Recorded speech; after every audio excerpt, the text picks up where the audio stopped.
call our Davidson County Board of Commissioners meeting to order.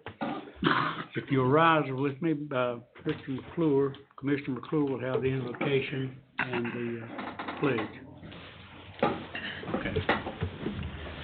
Most gracious Heavenly Father, we thank you, Lord, for this day. We thank you for all of the blessings that you've given to our county and to us individually. We ask, Lord, your wisdom and discernment as we consider the items on the agenda tonight, and we would pray, Lord, that everything is said and done here would bring honor and glory to your name. And in your name we pray. Amen. Amen. Amen. I pledge allegiance to the flag of the United States of America and to the republic for which it stands, one nation, under God, indivisible, with liberty and justice for all.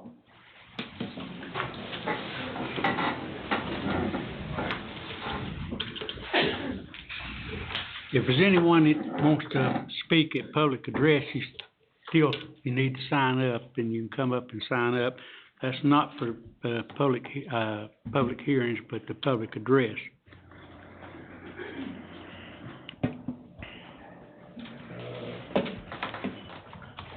Commissioner Yates is not here tonight, so we need a motion to excuse him. He's at a meeting out of town and couldn't make it back in time. You want that verbal? Yes. I'll make the motion. We excuse Mr. Yates. I'll second. Got a motion second to excuse Commissioner Yates. All in favor say yes. Yes. Yes. Opposed? The adoption of the agenda is next. Craig Goodson has asked that the closed session for economic development be pulled from the agenda. Does anyone else have any changes they know of? Can I have a motion and a second to adopt the amended agenda? So moved, Mr. Chairman. You'll cast your vote on this. Do I have a second?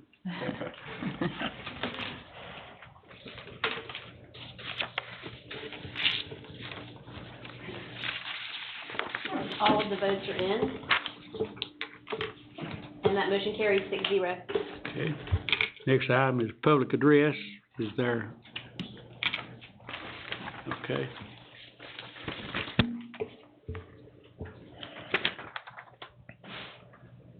Ken Shelton?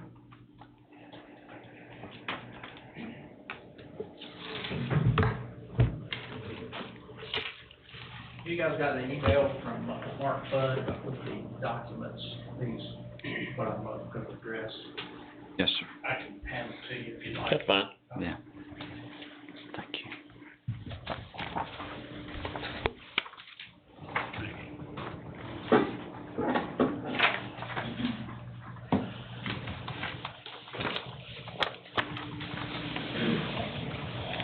Yours.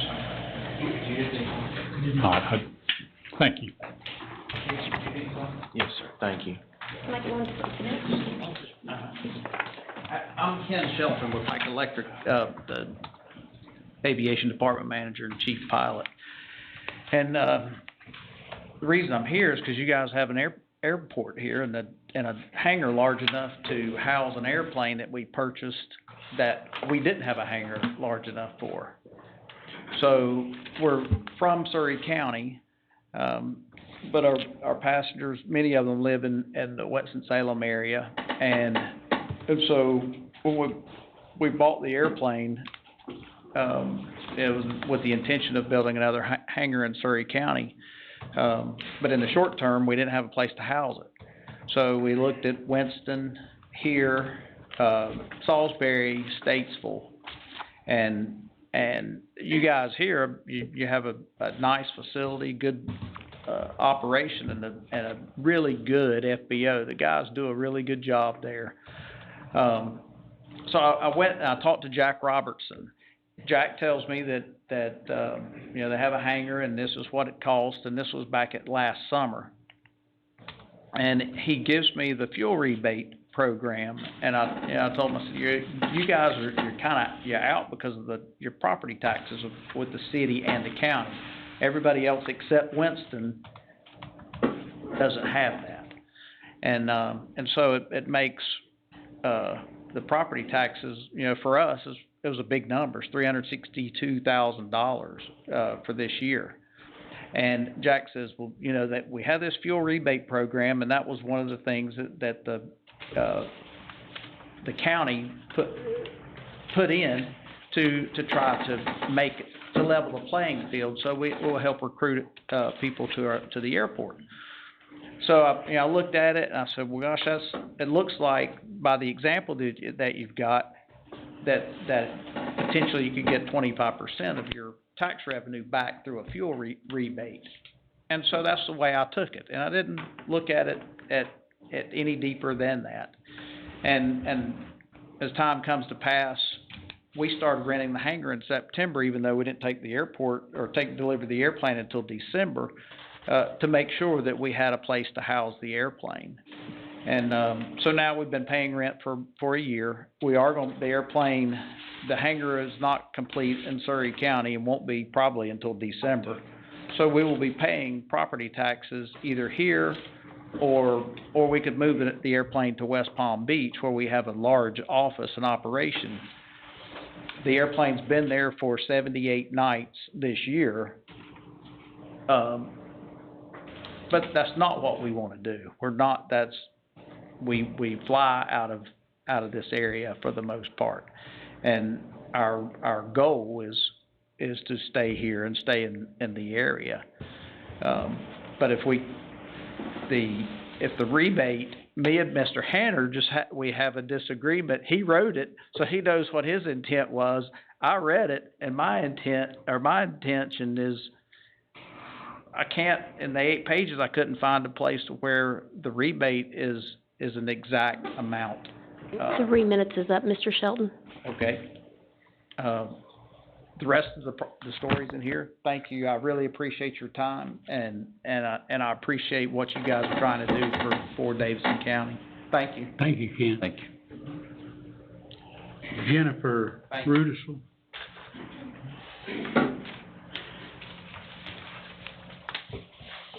Evening. I'm Jennifer, and this is my son Benjamin, and my husband Scott is here too. We had started the process late June, 1st of July, to try and sign Benjamin up to play Pee Wee football. And we found out he had played for Wahlberg Lions last year, and there were no questions about where we lived or anything. There were plenty of people coming from outside. But then, to our understanding, as we started into this season, we understand that as you reach a certain age limit, that people get a little bit more strict on where you actually reside. And so we were told that we couldn't play for Wahlberg and we couldn't play for East Davidson.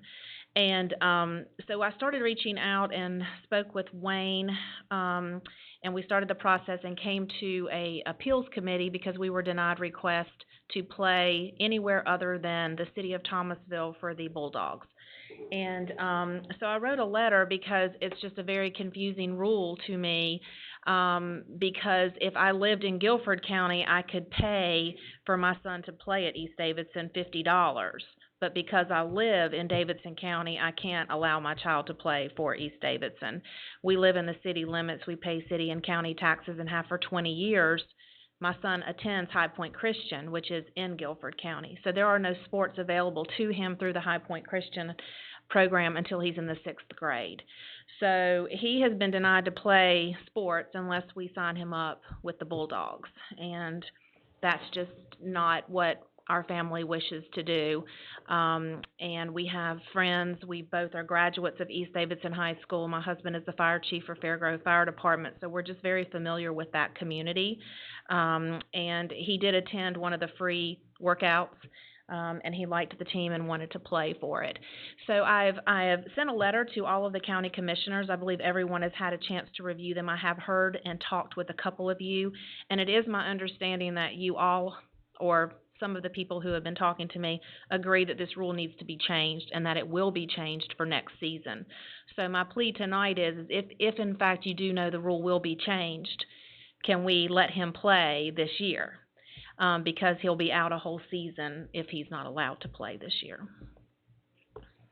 Does anybody have any questions, and has anybody not received the email or anything, or like I said, we started this in late June, 1st July, and we've just been going through the proper processes and channels to try and find a way to make this work. I think we all received the email. Yeah.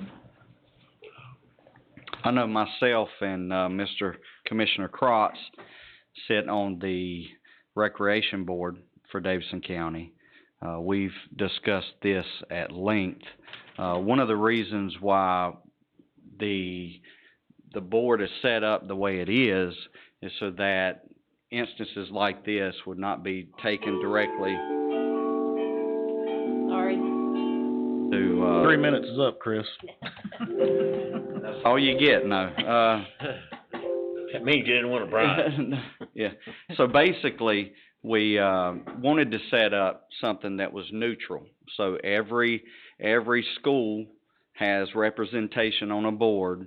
They all have a vested interest, and it's necessarily not bringing every event to the board and having the commissioners overrule what the schools have agreed on, kind of coming together. The other issue is we all understand that this is, something that needs to be addressed, and I believe that the director of recreation and the board themselves have agreed to meet upon this subject. The problem there is the board has voted on a set of rules, and we have put that in that board's hands. So, you wanna help me out? We don't usually respond. Yeah. Okay, On public okay. security. I just wanted to give her a common courtesy, 'cause I know, So couldn't you set up a meeting with her, with Yeah, we with could your do that. board or something? we could, Yeah, I mean, With your recreation yes. department. I'd be happy to talk to you on the phone, or meet with you in person. Typically, like the chairman said, we didn't respond to Pike. Typically in a public comment section, the board usually hears what you say. Then we can talk to you outside of here or set up a separate time to actually have a discussion. But the board usually does not speak back on public comments. Okay. I apologize, I'm a new commissioner and I just learned something, so And I'm a thank new you. speaker at a meeting like this. The only thing I would ask is I understand that this is a time-sensitive thing. Practice has started. It may be too late, and that's what y'all may end up telling me. We just need kind of a clear direction and which way to move at this time. All right, I'll call you tomorrow. Okay, The thank you. reason for that is it's not an agenda item, Yes, sir. and it did give other people opportunity to come and speak on it because it was Certainly. noticed. Okay. Apologize, Chairman. Thank y'all. No problem. Okay, Barney W. Hill.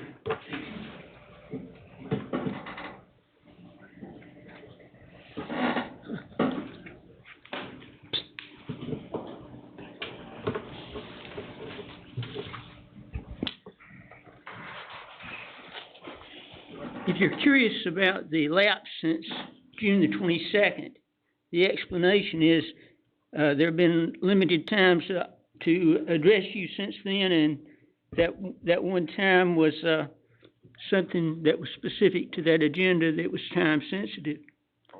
An article began on the front page of the June the 22nd dispatch and filled up all but a little bit of page A4. The article was about property tax rates.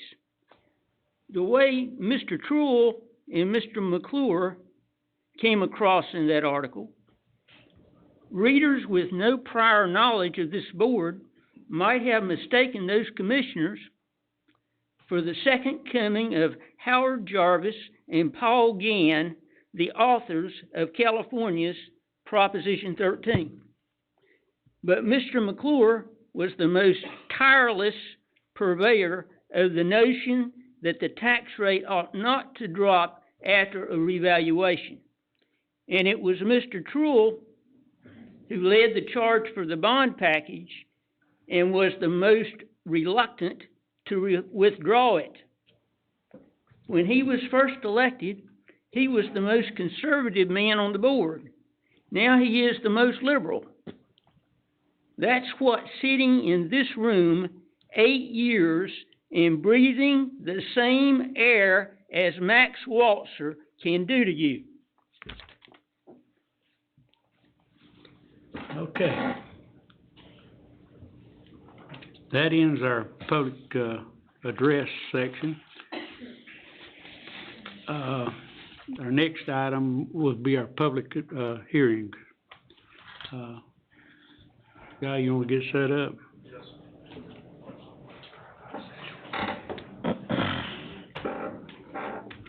Got 4 public hearings tonight. I don't think they'll be long though. Oh, you're fine. I'm gonna get that to Lisa. That's one of the things.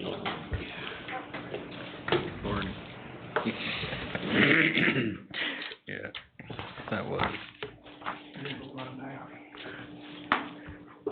I love this commentary sometimes. Okay. All right, our first public hearing is a rezoning request by David Stevens in the Midway Township. Okay. You have a request by David Stevens to rezone property in Midway Township, tax map 21 being a portion of lot 65 containing 3/500 of an acre more or less. Property is located on the west side of Ridge Road, approximately 500 feet south of the Midway School Road intersection. The rezoning is requested to change from that of RA3 Rural Agricultural District to that of RC Rural Commercial District. The Planning and Zoning Board met on July 16th. Their recommendation was 5-0 to recommend approval of the request. Mr. Stevens is here tonight, but this is an existing RC district that is located at the intersection of 2 arterial roads, that being Ridge Road and Gumtree Road, Midway School Road. And he has Providence Transportation Company, and he's looking to possibly move his business to this location, but needed the additional area for parking. And he's here tonight to discuss this application.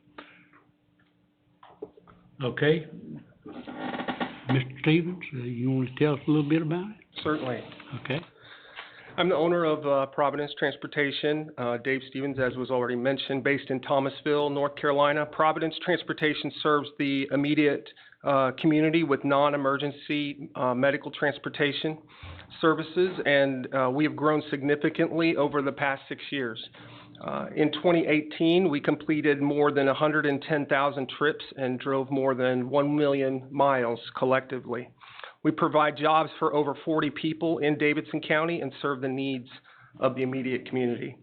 I purchased the property at 7385 Ridge Road and the adjacent lot immediately behind that property totaling nearly 3 acres in order to relocate our office from Thomasville, North Carolina to the North Davidson area because we've outgrown our current location. This property has been sitting empty for several years and has been vandalized and was in disrepair. We're currently in the process of rehabbing the building and clearing the land on the adjacent lot. The majority of the land is zoned RC. However, it's this one small section, about 0.35 of an acre, that's zoned RA3. I'm just seeking to rezone that portion, that small section, to be in line with the zoning on the rest of the property. Currently, we're planning to park some of our vehicles on the property, and in the future, we would also like to build a garage in order to perform some maintenance on our vehicles. We've already begun to clear the property, and we're purposely leaving a significant buffer of trees all around the property to be a good corporate citizen. And I'd be happy to answer any questions you might have. Okay, are there any questions from the board for Mr. Stevens? I rode by it the other day and thought it looked pretty good. Okay, no questions right now, Mr. Thank Stevens. you. Thank you. All right, the public hearing is open to the audience, so anyone that would like to speak on this rezoning request,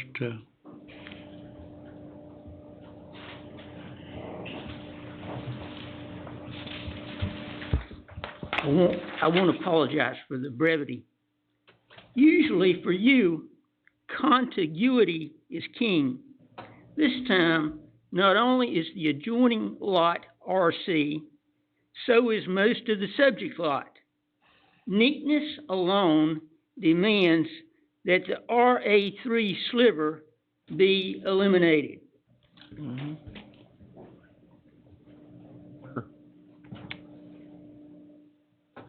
Okay, is there anyone else in the audience who'd like to speak for or against this, request? Okay, I'll close the public hearing to the audience and I'll return it to the board here. Sure. Mr. Corman? The staff, concurs with the findings of the, planning board. The proposed district is contiguous to an existing RC district. The proposed district is at the intersection of two major arterial or collected roads, as I pointed out. Policy 5.7 and policies 1.7 and 1.8 of the land development plan lend support of the proposed use. So at this time, staff is recommending approval of the request, and I've incorporated that into your consistency statement. Okay. Or is there any other discussion from the board? Chairman, I make a motion that we, Okay, approve it. I'm gonna close the public hearing, I'm sorry. and, I've got a motion from Mr. Shell. Second. Approve or deny this rezoning request, I'm gonna move to approve it and adopt the resolution on statement of consistency. All right, do I have a second? Second. All right, cast your vote. Gotta get that statement of consistency in there. He got it.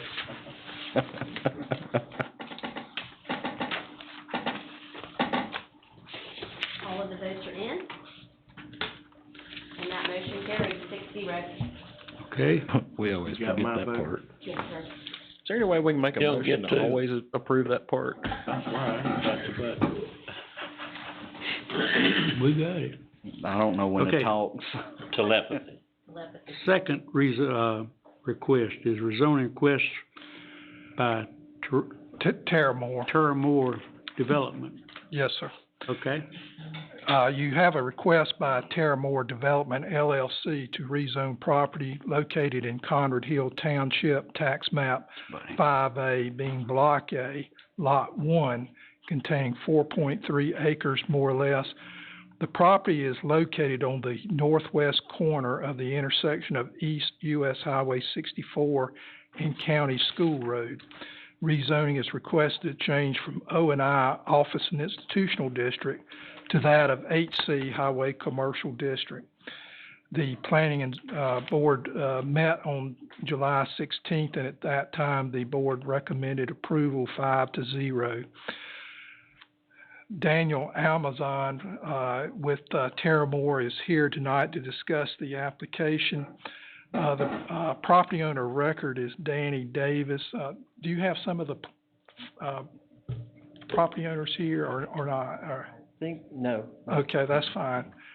But Mr. Davis did sign the application, and he is with the trustee of the family there. I think the board is very familiar with this location. It's there at the intersection of just on the opposite corner from the Sheriff's Department office. And this is the site right here. There is a caution light that everyone's familiar with. This is going west towards Lexington, and this is headed east towards Asheboro in that direction. And you have some existing highway commercial at this corner right here. okay, your name again? My name is Daniel Almazan. Thank you, Mr. Chair, members of the board. I work for Terramore Development. We have an office at 210 Clumac Road in Salisbury. And so we are a preferred developer for Dollar General stores. I think they just might have passed around sort of a site plan of what we've got proposed right now. Josh, can you get to that site plan? We've got one store that's going up and nearly completed over on Highway 150 and West Center Street. And we completed one, I think, a year and a half ago over on 47 and Old Mountain Road. And so I'm sure a lot of people in Davidson County are already familiar with some of our recent work. And we've been doing stores in North Carolina for 3 years now. And so this site was an opportunity to serve the Conrad Hill area and those community members, and also to serve people that were traveling up and down 64. Because this particular property had some covenants on it, and you see that hashed area to the northwest of it, all of that is already zoned, or I should say it's deed restricted to residential use.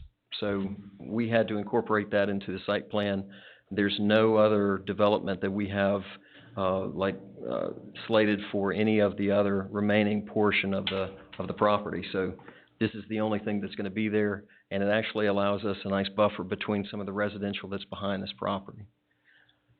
We've got commercial uses that are across the street, a C-store, and several commercial properties that are farther down east of us on 64. Let's see, you've seen the site plan. In terms of our stores, they typically have a tax value of around 1.2 million, generate taxable sales of about 1.4. They provide 8 to 9 full and part-time jobs. So we would love to work with you on this project, and I appreciate the opportunity to take this application to you. If you have any questions, be glad to answer anything. Questions for? Is the entrance, gonna be on the County School Road, yeah. Yes, sir, and I have been speaking with DOT as Mr. Almazan has too. They have a little bit of concern about the driveway entrance. I think they're trying to work with your company to try to shift this driveway. I think the current location kind of lines up with the driveway of the Sheriff's Department building. But because of the buses that come and use this intersection, I think DOT is interested in trying to shift the driveway back towards the back of the property a little bit further. Yeah. Is that gonna be closer to the Stoner Thomas? It'll be a little bit closer, but it'll be at the back of their lot as it's being proposed. If you can kind of shift it to the aerial photograph, we might be able to see that a little bit better. Can you zoom in? There is you can see it, but there is a recorded right-of-way that's not part of, I don't think that right-of-way's on your property. But there are some mobile homes back there in the back, and that's what they use to get back to their property. Yeah, well, whenever the site plan that you're looking at, that was reviewed by Chris Corrier, who was the previous DOT engineer for our area. And he had given us positive feedback on that site plan, but as they changed, new traffic engineer, now this one has some different opinions, so we're trying to get the original documentation from Chris, just so that they can kind of compare notes. But we may have to adjust the site plan, so sorry that might not be the final plan. But I just wanted to bring that to your attention, that the Sounds like they've got location. the obstacles in play there, the sheriff's entrance, the Dollar General's entrance, and then Stoner Thomas. So we'll see what. Yeah, I think they'll be able to get it worked out, but it may take the new, I'm not sure exactly when the new district engineer will be named for District 1, but it should be very shortly. But in the interim, they've been working with J.P. Couch, who's the division traffic operations engineer based out of the Winston-Salem office. Okay, is there any other questions, from the board? Okay, thank you. For your time. Thank you. Now, the public hearing is open, so anyone in the audience would like to speak, on this, request, come forward.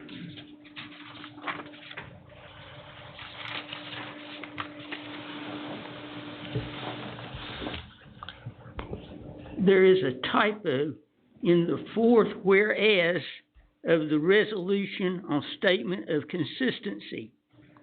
It should say 5.5 instead of 55.5. The planning board recommendation cited policies 1.8, 5.4, 5.5, and 5.7. But the Terramore application also made the case for policy 5.9, even though the entire parcel will be rezoned HC. The restrictive covenants will prevent utilization of a portion of the parcel. Thus, there will be the, quote, effective buffering, unquote, mentioned in the policy.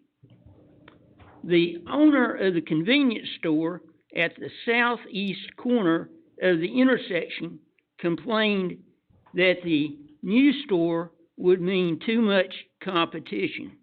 There can never be too much competition. I liked Ted Myers' two-word rebuttal: free enterprise.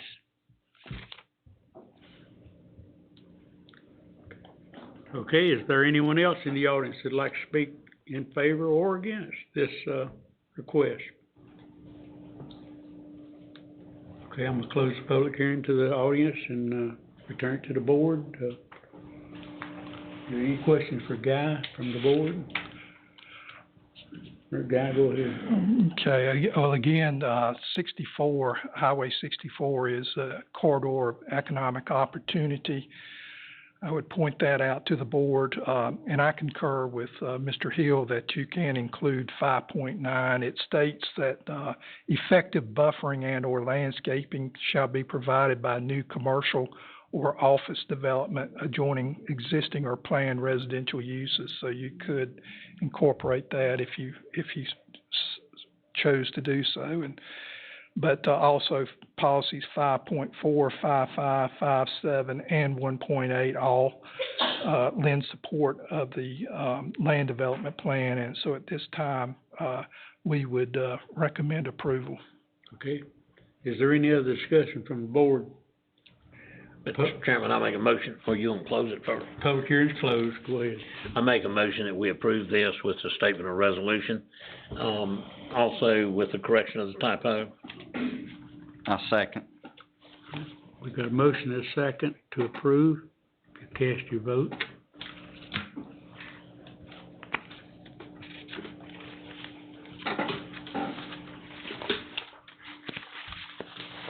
Karen, can I have your vote, please? Thank you. All of the votes are in. And that motion carries 5-0, or 6-0, sorry. Okay. The next request is a rezoning request by Mickey Doss of Midway Township. I declare this public hearing open and Sure. go to, yeah. You have a request by Mickey Doss to rezone property in Midway Township, tax map 6, lot 79A, containing 1.25 acres more or less. Property is located on the south side of Gumtree Road, approximately 0.12 of a mile west of the old Thomasville Road intersection. The address is 2510 Gumtree Road. Rezoning is requested to change from that of RA3 Rural Agricultural District to that of CS Community Shopping District. This was discussed by the Planning Board on July 16th. It was their recommendation 5-0 to recommend approval of the request. Ms. Doss is here tonight. This is a building that she constructed several years back. She's had different tenants in this building. I think the last tenant was a church. Yes, sir. And she now has another tenant that has actually occupied the building. It is a skilled gaming facility, electronic skilled gaming facility that's located at this location. It would not be able to operate under that RA3 district, so they've asked Mickey if she would consider rezoning the property to a commercial designation. We have gone with community shopping because of the location of the area. This is kind of the heart of the Gumtree community. It sits between two arterial intersections with Old Lexington Road here, and I believe this is Old Thomasville Road. And this, of course, is Gumtree Road here. But Ms. Doss is here if you'd like to hear from her and I'll try to answer any questions, and Mr. Crook is here as well. Okay, Ms. Doss, go ahead and tell us. Well, the land has been in my family for about 200 years, and it's beside of the fire department, and I live right up the street from it. When I originally built it, I built it for a pawn shop, but that didn't work out, 'cause everybody forgot where the money went. When they went to collect, when they sold something or when they bought something, they paid too much for whatever the things they bought. And it sat empty for about 2 years, and a pastor of mine, he wanted to rent it. I rented it to him for $580 a month. And finally, he said that, the church is so small, and his wife died also. So they decided to move their services to one of their houses. And I've been renting it to a man that's got a sweepstakes in there. And now I've got to have the zoning changed in order to keep him in there. And I've got about $350,000 invested in it. I was gonna just make a living facility out of it, but it was gonna cost too much. So I was gonna try to get it rezoned so that I could keep a business in there. It was actually built under the commercial building code, I believe, and so she had it inspected for a business, so that's what it's truly should be used for. Okay, are there any questions from the board for Ms. Doss? Thank you, Ms. Doss. Thank you for your time. Guy, let me ask you something now. This location, I reading the other day, Midway's new rules and all, this doesn't affect any of that? No, this is outside Midway's It is? jurisdiction. Okay. All right, we're opening the, public hearing to the audience, so anyone will speak for or against, first will be Barney W. Hill. I think so. The planning board recommendation cited policies 1.8 and 5.7, but could have easily added policy 1.7. Residential zoning was never realistic for this parcel. Too much non-residential activity already has occurred and is occurring in the area. You can't stuff that genie back into the bottle. Mr. Crook put it on a continuum of ascending intensity, RC, CS, HC. The applicant could have insisted on HC, but chose to settle for CS. I defer to the applicant. Does anyone else in the audience like to come up and speak for or against this request?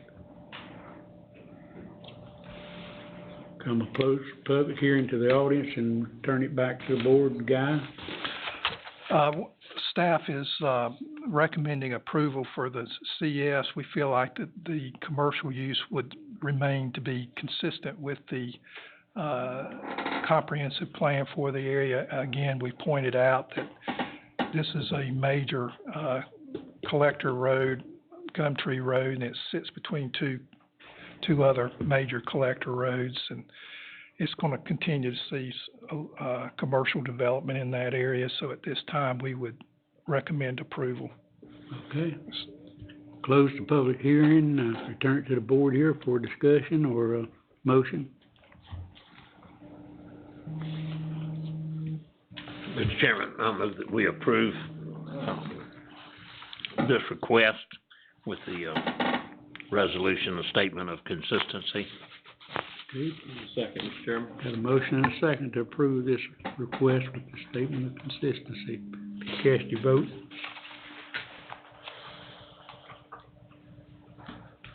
All of the votes are in.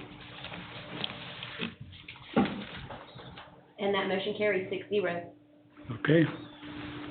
Our next rezoning request, our last rezoning request is by David A. Greenmeyer and Christopher Cy Young. Okay, and let me try to explain this.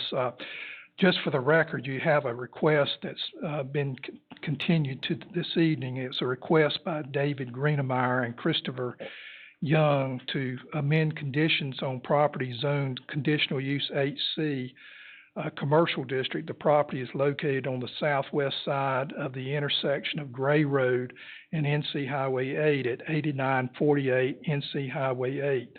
The property is further described as being Cotton Grove Township, tax map 26, lot 29, containing 2.92 acres more or less.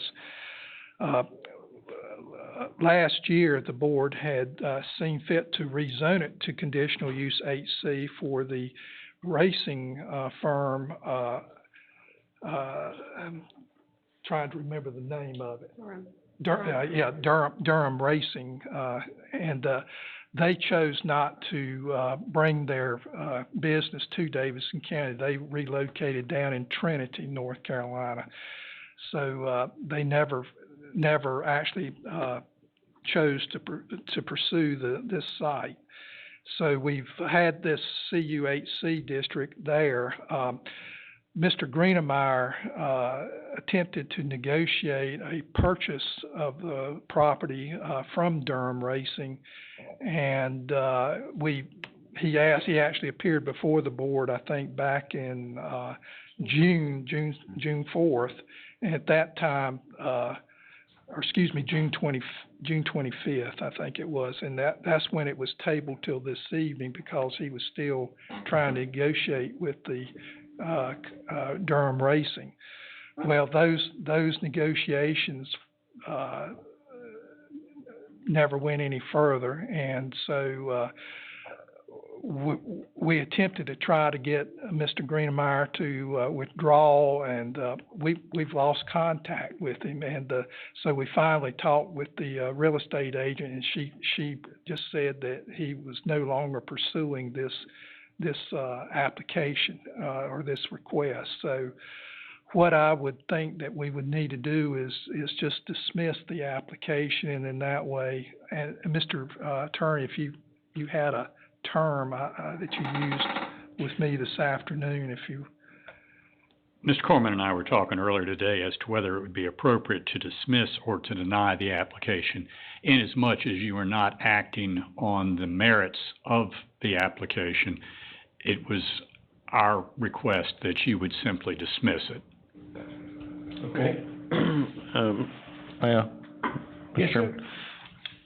If we deny it, then they can't come back for one whole year. If we dismiss it, they can. Is that correct? That would be my understanding. Yes, Okay. sir. And What is it, with regards to amend conditions? What do you mean by that? Well, he was wanting to use the Mr. Greenmeyer was wanting to use it for his boat storage, and he winterizes boats. He was formerly located there on Highway 8 next to the property where Jacob May had May Heavy Equipment, and he was losing that property, and so he was attempting to relocate his boat sales and to this location. So has this board already taken action on, previously on those amendments Not for that for those location? If not, then we're okay to dismiss, right, Chuck? Yeah. yes, sir. This property was it was a conditional use rezoning initially for Durham Racing. It had to be a race shop. Mr. Greenmeyer simply wanted to keep the existing zoning, but change the conditions so that he could have boat storage. That's what it meant by changing conditions. Yeah. Okay. So we dismiss it, we're dismissing all that. Okay. Anything previous. Make a motion, we dismiss. We got a I'll motion second to that. dismiss this application. Do I have a second? Second. Did I get a second? Yes, sir. Okay. You cast your vote, and this is a motion to dismiss this application. All of the votes are in, and that motion carries 6-0. Yeah, now just for the board's information, we have a burned out structure. There was a house there at that location, and we're going to pursue Durham Racing because they've kind of left that property in a mess down there, and we haven't been able to get it cleaned up, so Then they might we're wanna sell pursuing to them. that. Okay. Thank you, The guys. price just dropped.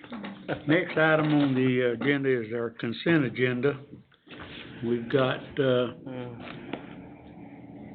several items on the consent agenda. Does anyone want anything removed or discussed? All right, do I have a motion to approve the consent agenda? Motion to approve. Okay, do I have a second? A second.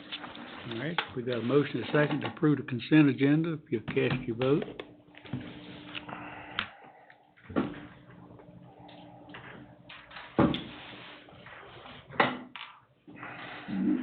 Chairman Shuffler, I have your vote, please. Thank you. All of the votes are in. And that motion carries 6-0. Okay. The next item on the agenda will be deliberations. And the first item will be a proclamation of Child Support Awareness Month. And, I'll ask Commissioner Watford if she will, read this proclamation. Whereas children are entitled to financial support from their parents, and the Davidson County Child Support Enforcement Program continues to improve child support collections.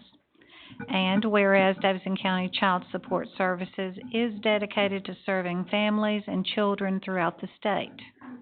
And whereas in fiscal year 2018-19, $12,991,559.06 in child support was collected from non-custodial parents of Davidson County children.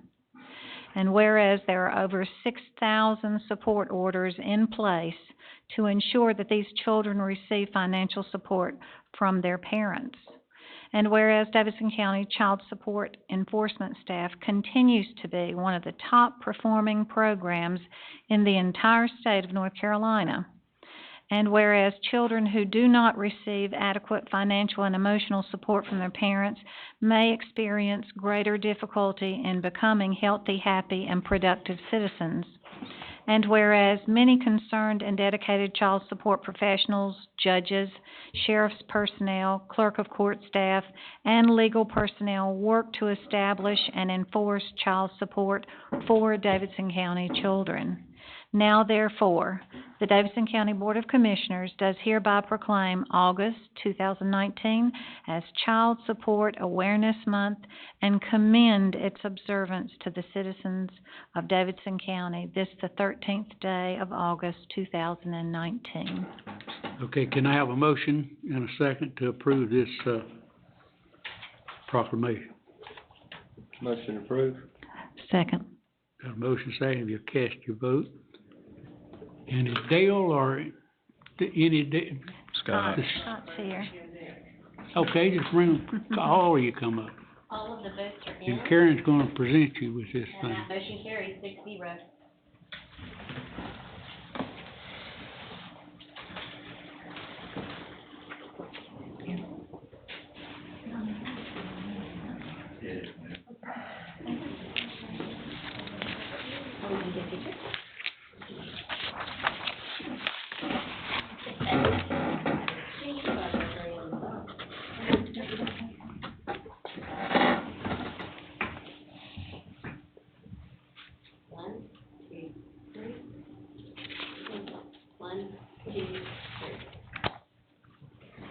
Congratulations.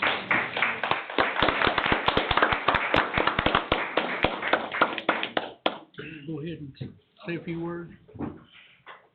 Thank you very much. We appreciate y'all's ongoing support for this. Just before I came up here, I looked, $12,991,000 is a lot of money. I looked back over the last 20 years, this county has collected over $210 million. And these folks, Kim supervises the unit here in Lexington. She was our PBB Employee of the Year, if you recall as well, for not the least of which, a lot of what you see on that board. But she supervises the folks here, and we have a sort of a sister unit over in Thomasville that does essentially the same thing. But those folks all do a great job. But, you know, we would be remiss, that last statement on here about the judges, the sheriff's office, that serves a lot of our orders, the clerk's office. It is not a single individual, it's not a single unit, it is absolutely a collective, effort to get this done. So we appreciate y'all's support and we'll keep doing it. Well, we All right. thank you for this job you do also. Absolutely. Amazing. Amazing. All right, the next item is the donation of Boone's Cave marker. Zeb, will you lead this off? Yes, sir, I'll take it. I was approached by Commissioner Shell. It seems that, somebody has located the original Boone's Cave marker, and I'll kinda let Commissioner Shell explain what's going on. I don't think we're quite ready for any action tonight, but go ahead, Commissioner Shell. Was approached by a third party that says he's in contact with a person who has the original, marker, Boone's Cave marker, wants to donate it to the museum but he wants to be guaranteed that the museum will show it, protect it, and then we can do a duplicate to put out at the Boone's Cave. And I think Zeb wanted all the board to see the policies of our museum. That's pretty much why this is on here. So I'm hoping we're gonna be able to connect the dots and get our marker back. One question, how big is this thing? It's two parts from what I understand. Yeah. The top part we have, Yeah. the bottom part is what's missing. Yes. That's amazing. That's a good job. It'd be good, and well, just as a good citizen. you Yeah. know. We probably could have contacted anybody up here, but I knew him, and so he contacted me, and I said, but he said and I been able to not get in touch with him because he's been out of town, so I'm hoping the next week or so, we'll hopefully get this thing moving forward where we can get our marker back. Well, I've read what we got too, and, does it follow our guidelines? I mean, as I you think know. so, but what I've seen in there, I think he just wants an assurance that, But that's one of the guidelines. That's one of the guidelines Yeah, in here. that It's remains unconditional. Unconditional. In other words, he can't make any conditions That's on right. it, and he can't indicate that we will ever show it. Yeah. I mean, it's just, I know we will, because that's what it is, but Well, it's that's just, the just guideline. whether or not the county wants it back or not. Huh? That's whether or not the county wants it back. You know? No, it's whether or not it follows the guidelines, Well, of whether we but take if it it back. doesn't follow his guidelines, he's not gonna give it back. Well, that's fine. So If he don't want if we to. don't want it, I think it's serious I enough we can absolutely change want the it. guidelines if we need to. I don't have, I think that we get in the ballpark of whenever we receive something, we'll change the guidelines so we can do it. I think we're digging us a deep hole. Well, it's a deep We've got- hole, it's a we've deep got- hole if you got something that works negative Excuse me, against I this think I was county. speaking. No, you paused and stopped. I thought you'd stopped. If you wanna start back up, go ahead. I don't ever stop. Go ahead.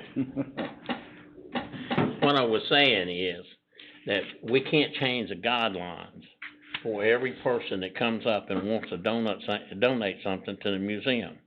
Now, I don't think that there's any problem with what he wants to do, but he needs to know that he has to meet those. All the gifts are considered outright property of Davidson County. He didn't have any problem with that.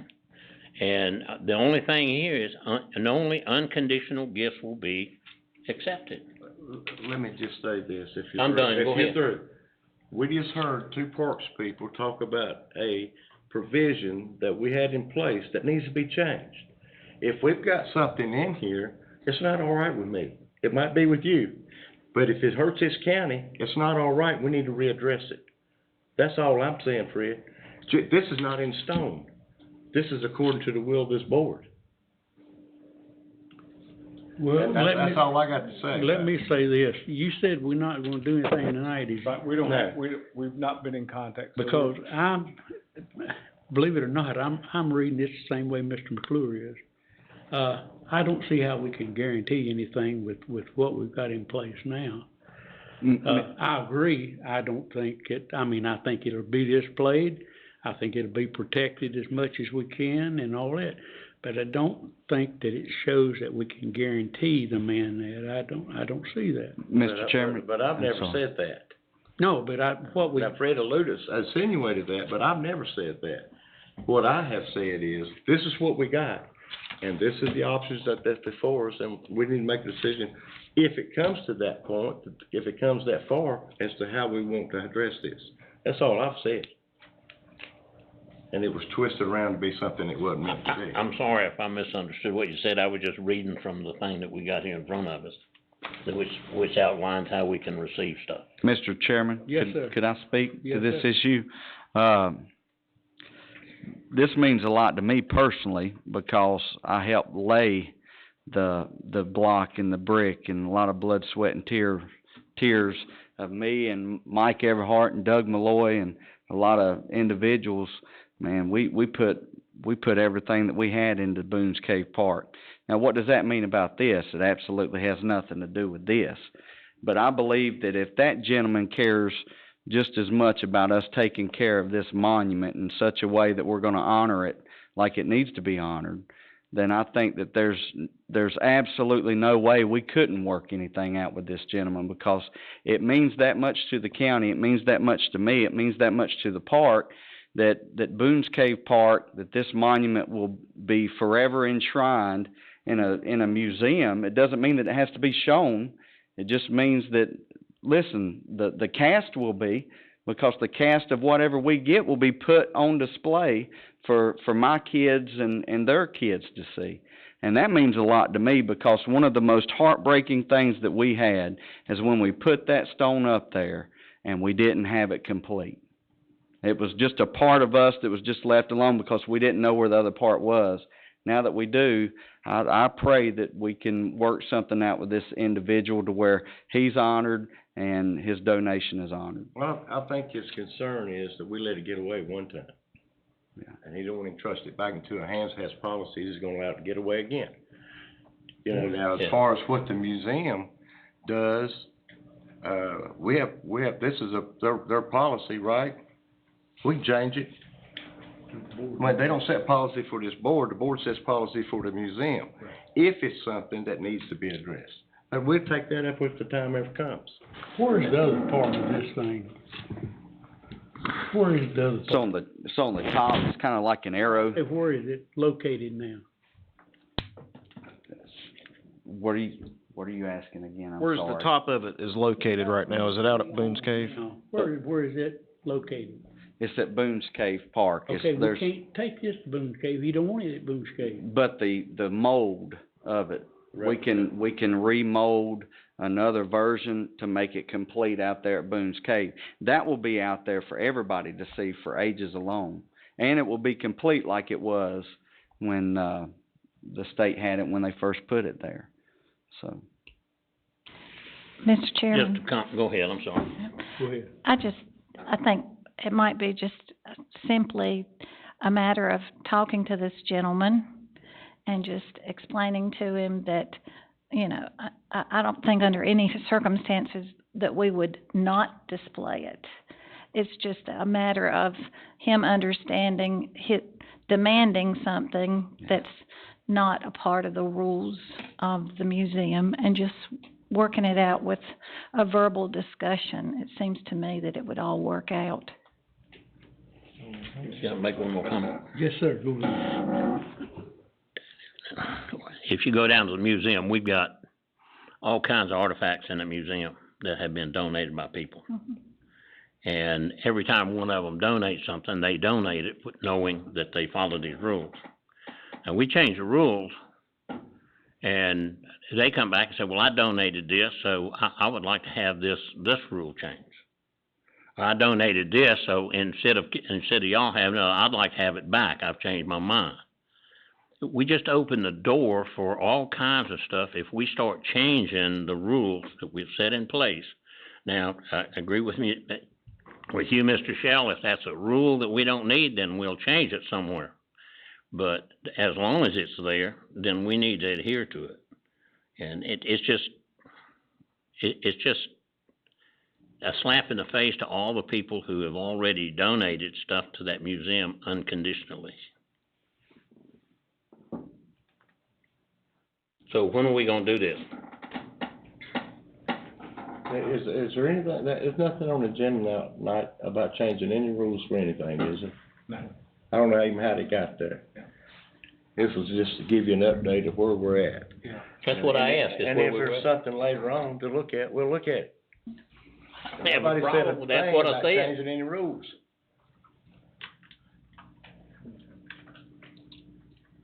We'll bring it back to the board. Bring it back to us, Got in okay. contact with, Mhm. with this gentleman, and we'll discuss it then. And you know, speaking of Boone's Cave, somebody brought a rock up here that's supposed to be part of that a year or so ago. What happened to that? It's still at the museum, isn't it, Caitlin?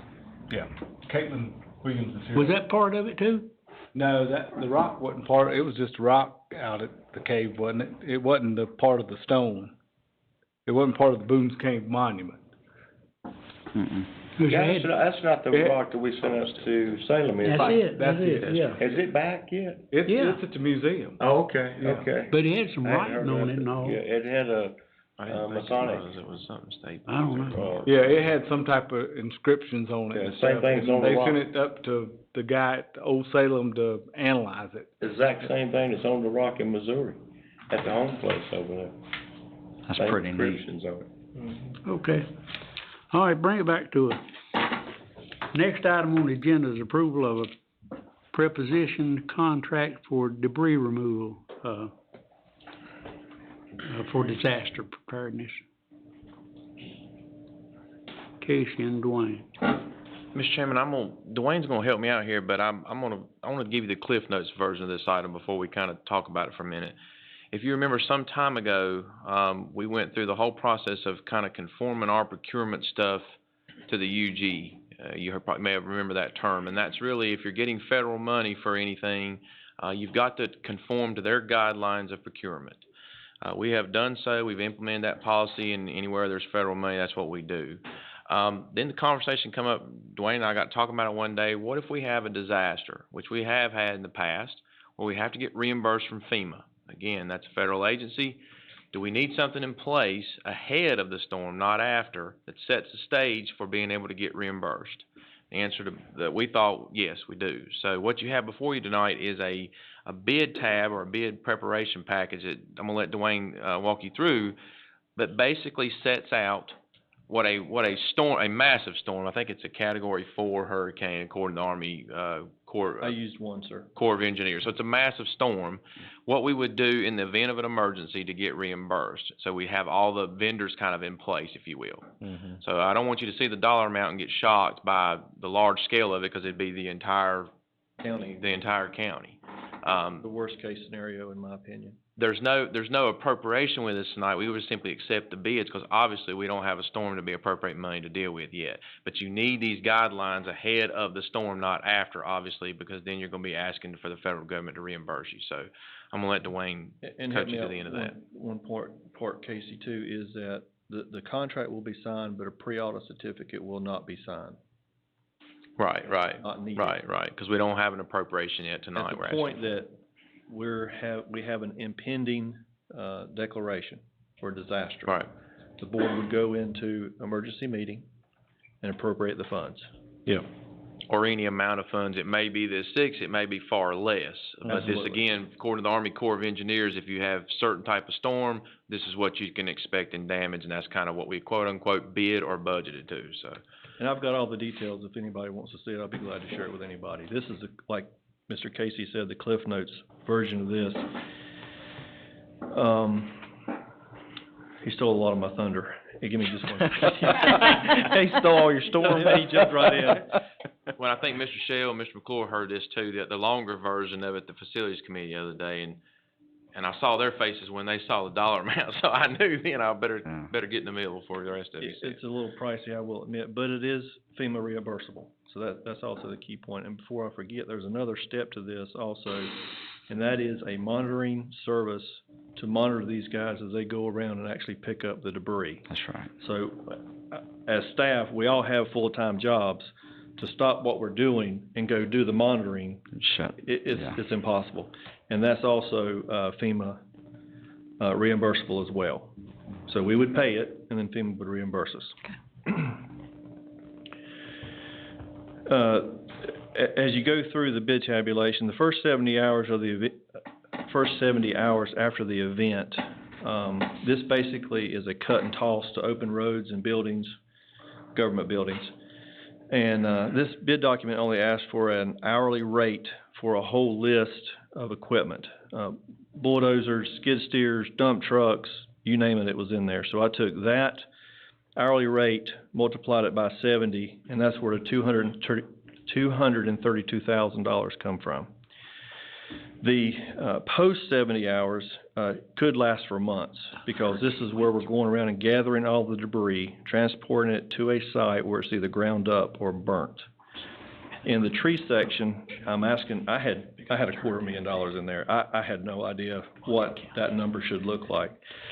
But in the tree section, what I did was ask for a, rate to cut a tree down by the diameter of the tree. And if you were to blend that rate, and divide it by 50, you're still only looking at about 450 trees. And around the county buildings, we have more than 450 trees, I can just about guarantee that. This is also for the, give me 1 second here. This is also for the municipalities and utilities. And what they would do is they would jump on this and use. Your contract. Yes, sir. They would be a party to the contract. And that's again the cities and the utilities. There is an escalation clause for this contract. This contract is supposed to last 3 years. Myself and Alton will come and meet with the contractor and determine what the CPI is for the year, and then that would be the new rates for that year. And what's happened in the past, this was a real big thing for FEMA, was these folks had contracts that were 4 or 5 years old with no escalator clauses in there. They had a disaster, they call the contractor says, I'm not coming out there for that price, and didn't come out. So that's to protect us. I did have help with this bid document, Alton Haynes, Robert James, Brett Smith with the City of Lexington. And with all that being said, I make the recommendation that we accept the bid from TFR Enterprises in the amount of, and this is a total budgeted cost, my best guess, $6,397,861. And I'll be glad to answer any questions that you may have. And I believe Alton's here is all called. Mr. Chairman? Yes, sir. Could I speak to this, sir? Yes, sir. So I'm like a proud parent up here. After hearing what I've heard, and I know sticker shock of $6 million, but we just come back from the White House legislative briefing. 3 commissioners from the board were able to go. We met with the director of FEMA. We met with the director of the Army Corps of Engineers. They spoke of this issue for an hour or more. They were talking about the counties being behind the bar and we need to be ahead of the curve. My friend, y'all are ahead of the curve. Thank you. I'm a proud parent today sitting up here. That's how I'd feel if my kid would shoot the winning shot, because we're doing exactly what they talked to us about in Washington. And everything that you've mentioned are deficiencies from county governments because they're not planning ahead. And to sit right here and to hear everything that we learned in Washington being displayed by our county staff is absolutely amazing. That is a testament to the individuals that sit on that facility committee. It's the testament to our leadership here at the county. And my friend, I'm excited right now. I don't know if y'all can tell it, but I'm happy. Is that a vote? It is absolutely a vote yes, a recommendation, a motion, whatever you want to call it. $6 million for the fact that our whole county could be obliterated, and that we would have this policy set in place, that we would be, because documentation's how you get FEMA money back. If you're not documenting it, then you could be like the county that just had to pay back $15 million because they didn't have their stuff, their ducks in a row. This is amazing, and yes, I make a motion. Okay. I got one question, and I probably should have asked you this last week. When we were looking at this, did we look at those counties down east that just went through the cleaning up, FEMA was heavily involved in that as far as how they handle their contract? Yes, we're handling it the same way as they did. Okay. As a matter of fact, my base bid document that I use, plagiarism is a high form of flattery and. Man. I actually used Onslow County's base bid and made it ours with my folks helping me, and guiding me too along the way. So when, we didn't have a pre-bid. So when the period of time came for questions to end, I did have a few questions, but it was more about paperwork process, more so than it was about the scope of work. Yeah. Which are two totally different things. The paperwork handling I can handle all day long. When you got into the scope of work, that gets a little tedious. Absolutely. Massive project going on down there. Absolutely. They Yes, handle they it do. very well. They handle it very well. I've always been more, let's be proactive instead of reactive. Oh, yeah. And to be sitting here now, not having anything in front of you, as far as facing an obstacle and going and getting that in place, ready to go. And it still takes the board to go into emergency meeting to activate the funds. So it's not like we're spending money, we're just getting the paperwork ready.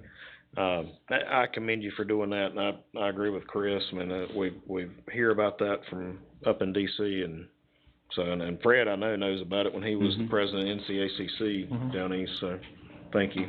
I would second that motion, All Mr. right, Chairman. I got a motion and Without the paperwork. I got a motion and a second to approve That's the pre-positioned, contract TFR Enterprises. Is that Is that a second, right? Fred? Or Enterprises. And the monitor. Mm-hmm. And the monitor. I'm hoping to be back before you probably at the end of September, first part of October for that. All right. Okay, if you cast your vote.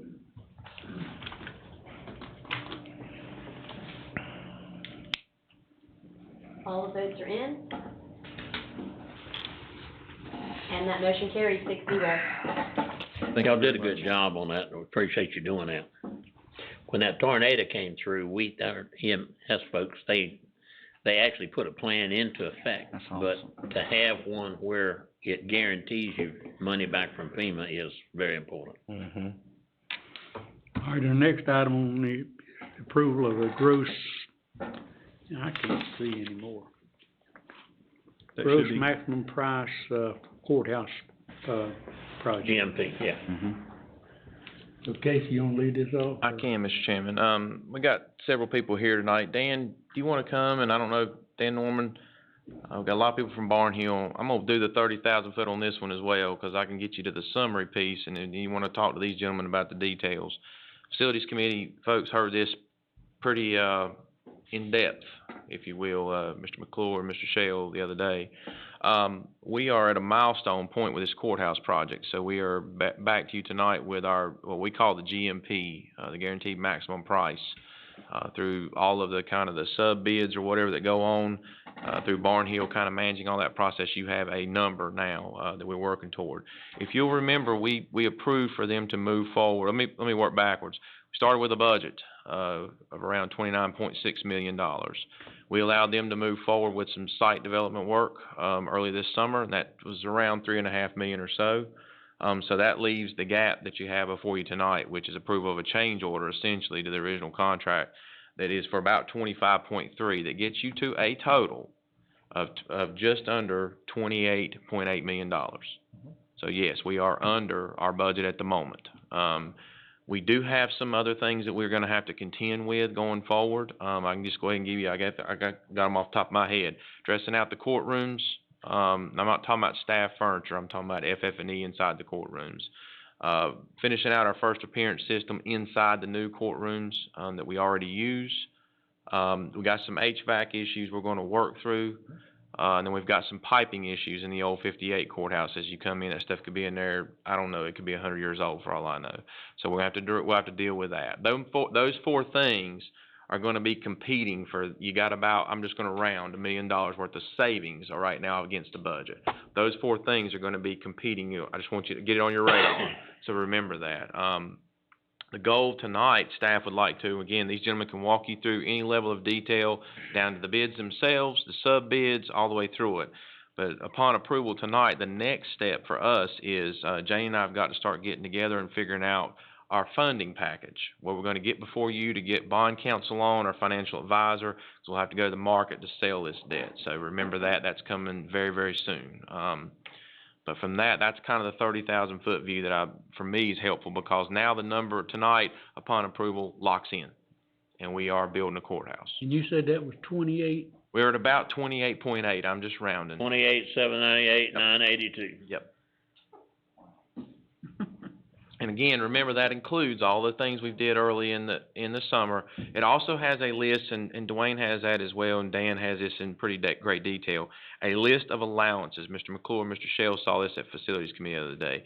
Items that as we go through, we can pick and choose. It's almost like a la carte. You can pick and choose some things we can do, not do, et cetera. That's already in the 28.8 too. So as we go through, we'll probably have some of those come before Facilities Committee and probably make their way up here to this board, pick and choose items we want to do. We did decide on the parking, the extra parking, kind of not wanting to move forward now. Just seat it out, have it ready to go, because again, it was $280,000 to finish it out. So we just kind of agreed as a group that was the best thing, just to put that on hold for now till we get further down the line. The piping is a big one, because that probably needs to be dealt with as we're going in the front door, tearing the place up. And that's pretty serious. And the HVACs, we'll have to work through that again and get a plan together. But these gentlemen have done an awful lot of work. All these people here in the row over here are part of the Barnhill team. I went to one of the intro sessions at the courthouse. It was well run. Dan does a good job. He explained to all the judges what was going on, the disruptions, pictures of what they're getting, you know, kind of what's the renderings. There were some questions, and there wasn't nothing anybody couldn't handle as far as temperature controls and things, and that's part of what we're going to work through with the HVACs. But I was well pleased walking off from that, because everybody in the courthouse knew kind of the game plan, I felt, walking out. So I'm going to turn it over to Dwayne for any details from there. Okay, Dwayne. He stole my thunder again. I'll be glad to answer any questions that you may have. Hang on a second. I'd like these guys to introduce themselves. Dan, introduce yourself. Guys, stand up. I want you to introduce yourselves too. Again, Dan Pruitt. I'm the Senior Project Manager with Barnhill Contracting Company. I'm Danny Norman, Ramsey Bergen Smith Architects, lead architect. Chad Webb, Vice President, Western Division of Barnhill. Brian Rosa, Project Manager on the project. I'm Kenny Hinkle, I'm the Project Superintendent. Wayne Moore, Project Superintendent. There's one more, Alan Harris in the back. You got to give Alan some credit too. Alan probably knows more about this facility up there than anybody in this room. So anybody's going to find these pipes we're going to be digging out, it's going to be Alan, because he knows where they are. Big part of the project, very helpful, very knowledgeable. All right, with that, we'll entertain any questions All you may right, have. any questions you wanna? On the final project, the money that's what we're voting on tonight, how much of that has changed from the original blueprint and plan that we seen originally? It's less today. I ain't talking about price, I'm talking about, did we take the brick, This piece of it. the square footage, the bathrooms, the rooms in general, what has decreased Let me in get what these we've gentlemen, seen? because there was some things. Dan, Dan Norman probably, you know, you sat with the judges on that last round and kind of got everybody locked in on what was, you want to tell them a little bit about kind of what was moving around? Yeah, it's really, as far as the overall square footage of where we started out, we kind of established what would be the base bid as far as the square footage, how much renovation areas versus how much is new. And we've really tried to keep within that confinement. There towards the very end, when we've actually had those end user meetings, such as for the clerk of court, you know, district attorneys, and, you know, all down the line, Judge Michael actually had one of the areas, which is just happened to be in a renovation area, thought that he could have expanded a little bit further.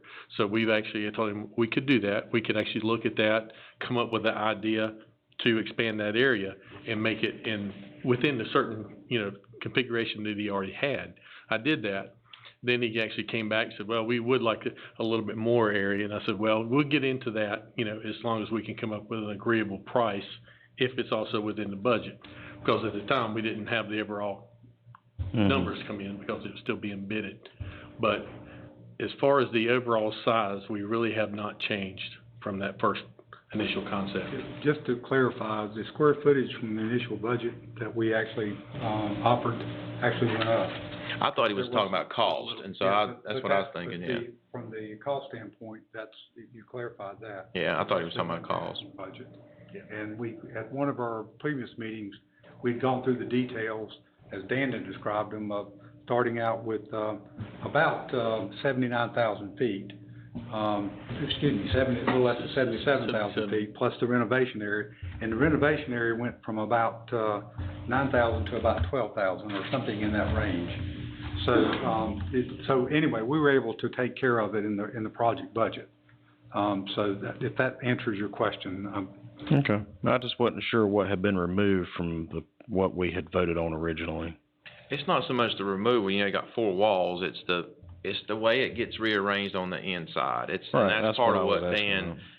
I won't use the word painfully, but I've sat through some of these things. I did not understand from the presentation that there were any departments that suffered removal from any of this, or the bathrooms. The bathrooms are pretty much spoken for by legislation of what you have to do. But, we had some rearrangements. People liked it better looking this way than they did that way, and as long as we could work with them, we worked with them. Okay. Well, that was just it wasn't really so much bathrooms, I was just saying what has been removed. Cause usually anytime you look at something and they say, okay, it's $100,000, by the time they get done, it's $150,000. But the price went down from 29 million to 28, so I'm thinking, okay, what has been removed? And that's what I was asking. Did we go from brick veneer siding to vinyl siding? I mean, what changed? That was my general, question. Every time they came in to present something, I asked them how much they had cut, so. and wanted more. And wanted more, that's right. Well, that was my question. Now, I realize that the courthouse, the whole project is going to take a few years, and, but is this what we call phase 1, or? This 28,000 takes care of everything. 8 million. That we have, and then we'd have to go back to the drawing board and. Need some more zeros. Do some more, yeah. Well, we intentionally set it up as like phase 1, phase 2, because of just the way to build it. We have phase 1, which is the new construction we're about to build. Then we have to finish that piece, and we move the clerk of court into it, so then we can do the second phase. It's really all gonna be part of the same project for us, but yes, truly, we'll have to phase it in order to make it work. So this phase 1, 2, and 3 and all that's in the 28 million. 28 million. Yes, sir, it is. Yeah. As far as the courthouse. Yes, for the courthouse. Mr. McClure, we're on a timeline, I think February 2021 is what we're shooting for. Okay. So it's, we think it's a long ways away. It's actually a pretty fast timeline for something this large. Very, very quick. Okay, are there any other questions? Enjoyed working with you, Mr. Pruitt. You run a tight ship. The Barnhill team, everything I've always been involved in, y'all have done a tremendous job, and I appreciate y'all's attention to detail. Thank y'all. Okay. If any more questions, can I have a motion and a second to approve the, I make a GMP? motion. Okay, for the courthouse, project. Yes, sir. Do I have a second? I'll say it.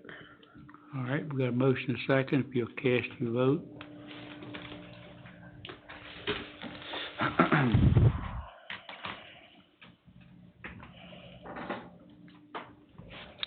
Commissioner McClure and Commissioner Cross, can I have your votes, please?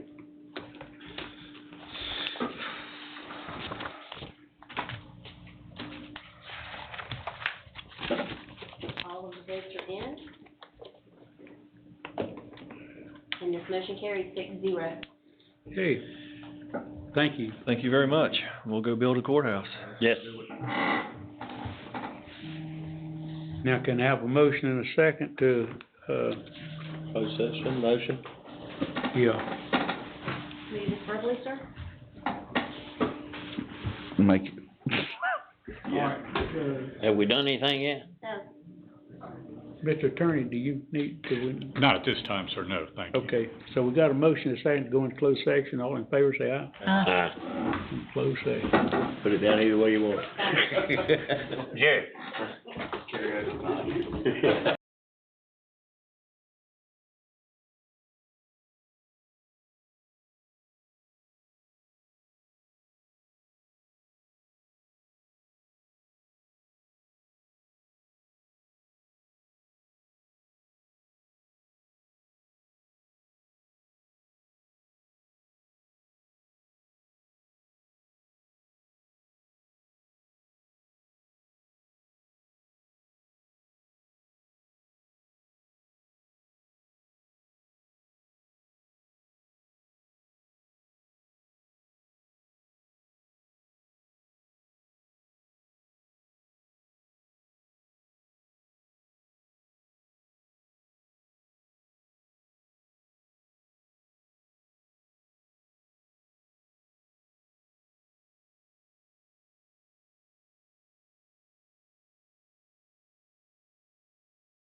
The board received 2 reports of settlement.